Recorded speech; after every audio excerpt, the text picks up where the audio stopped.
Hello प्यारे बच्चों, मैं राकेश कुमार और आप देख रहे हैं राजस्थान डिजिटल स्कूल का ऑनलाइन चैनल। आज की इस वीडियो सेशन में कक्षा 3 विषय गणित पाठ नंबर 12 है और 12वें पाठ में हम धारिता के बारे में पढ़ेंगे। धारिता किसी विषय वस्तु क्या होती है और कैसे इसको मापते हैं। उसके साथ में प्रश्नावली है 12वीं, एक ही प्रश्नावली है और इसमें 2 ही प्रश्न है समझने के लिए। तो ये 12वां पाठ धारिता है और प्रश्नावली 12 इसमें आज वीडियो सेशन में पढ़ेंगे। और सब्सक्राइब नहीं किया तो सब्सक्राइब करें और अपने बच्चों दोस्तों के साथ क्लास में जो पढ़ते हैं उनको शेयर करें। आगे बढ़ते हैं तो हमारा पाठ शुरू करते हैं। पाठ नंबर 12 धारिता में हमें 3 बातें सीखने के लिए दी है। मापन की अवधारणा, यानी धारिता को हम मापते कैसे हैं, उस अवधारणा को, उस बात को समझेंगे। ठीक है।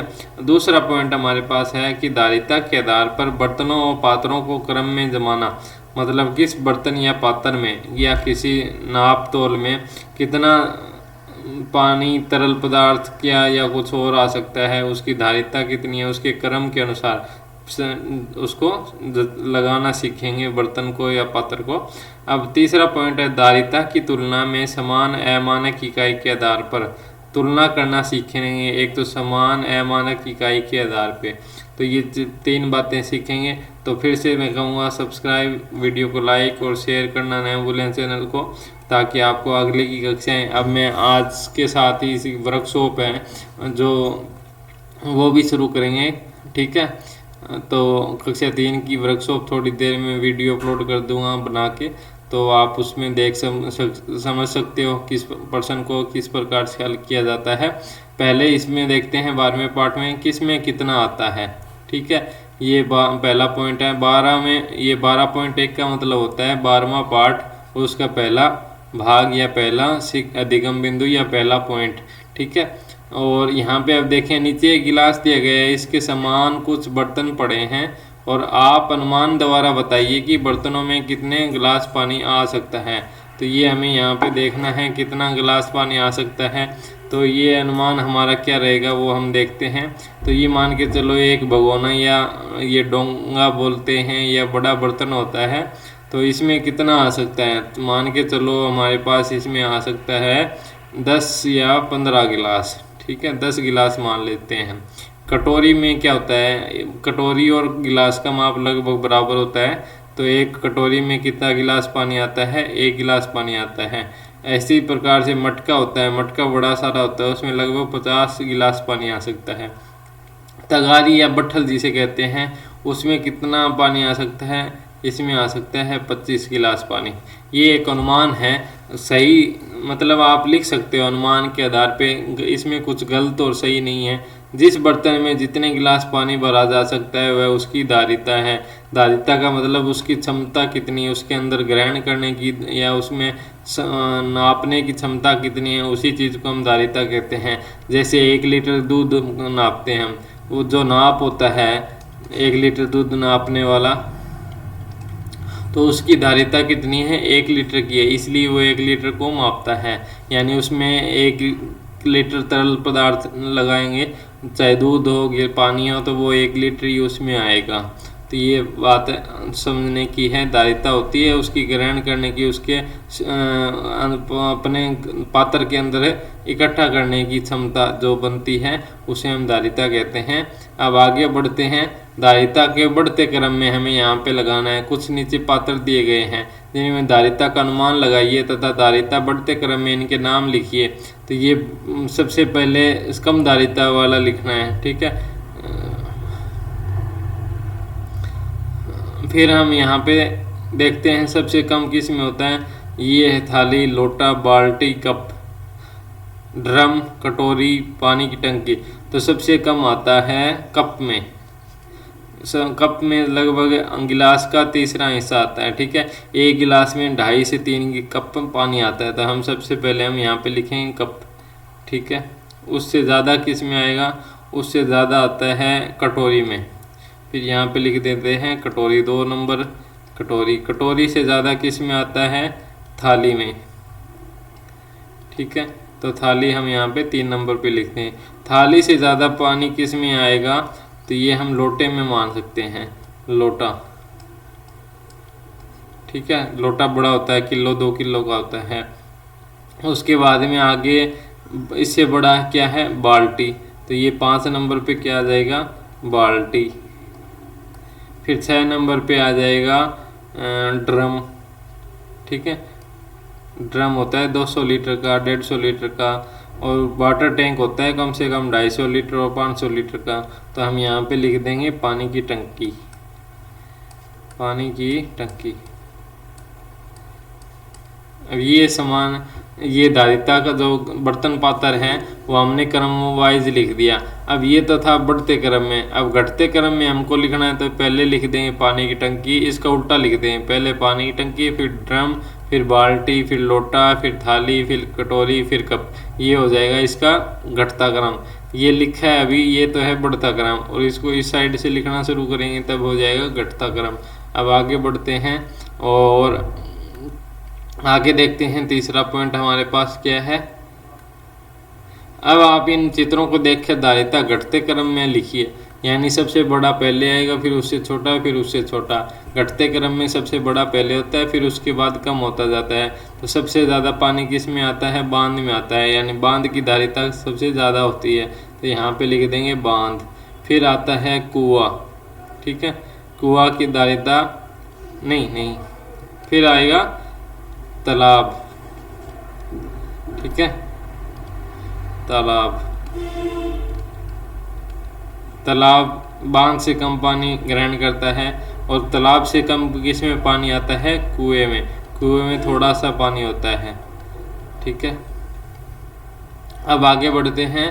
धारिता की समान अमानक इकाई, तो ये पात्र है।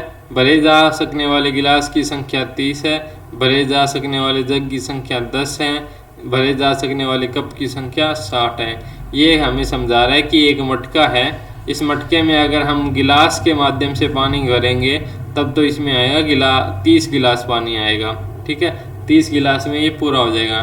फिर अगर हम गिलास की जगह क्या लेते हैं, जग लेते हैं, तो जग से हम इस मटके को पानी से भरेंगे तब उसमें 10 जग पानी आएगा। अगर हम इन दोनों को छोड़ देते हैं, नहीं तो गिलास का प्रयोग करेंगे न जग का प्रयोग करेंगे, तब हम कप से लेकर, जो चाय पीने वाला कप होता है, अगर उससे हम इस मटके को भरेंगे तब इस मटके में कितने कप पानी आएगा, 60 कप पानी आएगा। हालांकि 30, 10 और 60 इस सारे पानी का मान है वो एक ही बराबर है, परंतु मापक जो धारिता पात्र है वो अलग अलग प्रयोग किया है। यानी मटके की धारिता क्या है, या तो 30 गिलास पानी आएगा, या गिलास नहीं लेते तो जग से पानी भरेंगे तो 10 जग भरेंगे, और इन गिलास और जग की जगह कप लेंगे तो 60 कप हमारे पास यहाँ पे पानी आएगा। अब आगे बढ़ते हैं, प्रयास कीजिए। ठीक है, अब हमें समझना है निम्न कांच की बर्नियों, ये कांच के बर्नी है, इनमें कंचे भरे हुए हैं, कांच गोलियां भरी हुई है, संख्या गिननी है और कंचों की संख्या के आधार पर धारिता की लिखिए। कुल भरे हुए कंचों की संख्या कितनी है, यहाँ पे 6 है। ठीक है, तो धारिता कितनी हुई, 6 कंचे हुई।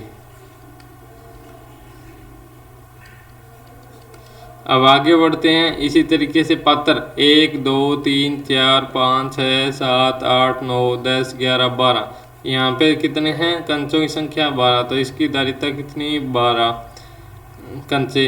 अब आगे बढ़ते हैं तो 1, 2, 3, 4, 5, 1, 2, 3, 4, 5, तो इसमें कितने हैं, 20 हैं, तो 20 कंचे हैं, तो 20 कंचों की संख्या यहाँ पे आ जाएगी। अब आगे बढ़ते हैं। ठीक है, अब आगे है 1, 2, 3, 4, 1, 2, 3, 4, 5, 6, ये हो जाएगा 6 चौके 24, ये हो जाएगा 24 कंचे। अब आगे बढ़ते हैं तो हमें देखना है नया क्या है। अब हमारी शुरू होती है प्रश्नावली।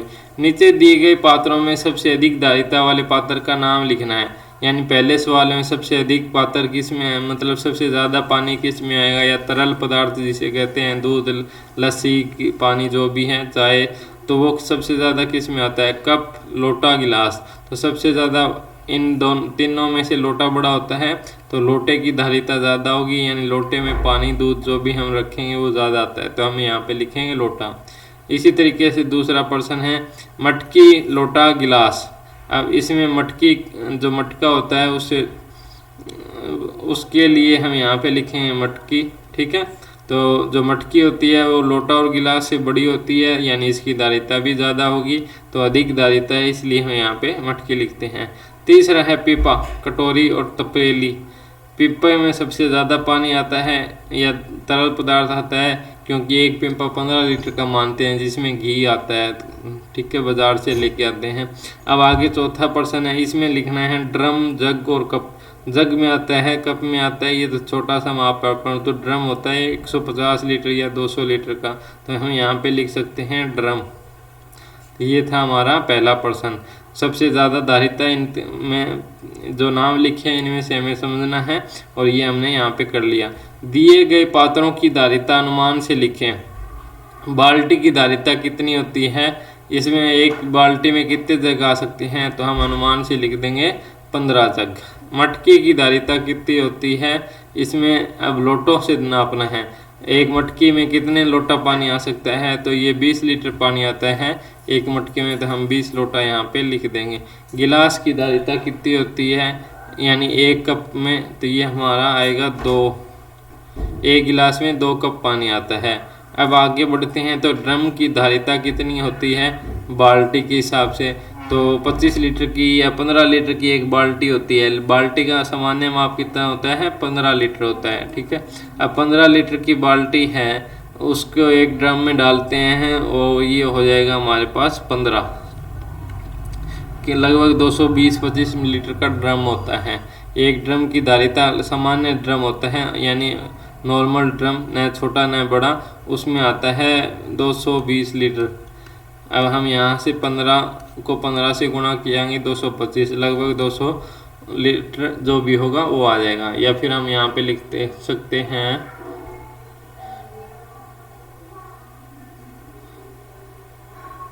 ठीक है, ये 15 बाल्टी एक ड्रम को भर देगी। ये थे हमारे आज की 12वीं प्रश्नावली और 12वां पाठ, जो सामान्य छोटी सी धारिता के बारे में था।